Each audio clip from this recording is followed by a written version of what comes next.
Si Sian, tinutulungan po ako. Sumama siya sa aking pagtitinda. So, ito na lang po yung aming paninda. Ayan, naubos na yung yung lumpiang gulay. Puno po ito eh. Ito, tari. Dito kami sa may grocery. Buti maganda po panahon. Monday po ngayon.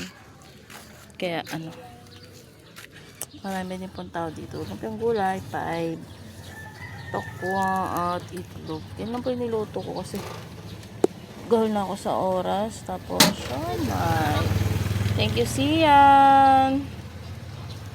Sumama siya sa akin kanina o bigla siyang humabol. Iniwanan niya si Papa Francis. Tita Arcy lang. Si Tita Arcy.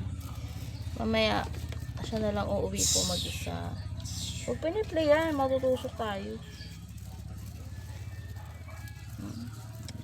Ayan po yung ginagawa niya pag kasama ko siya. Opo.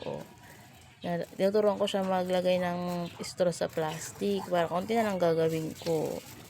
Aga kami pwesto dito mga 9. Tapos mamaya babalik kami ng 4. Uwi muna kami ng 12. Ayan. Yellow. Ano lang po ito kahoy. Kahoy lang siya.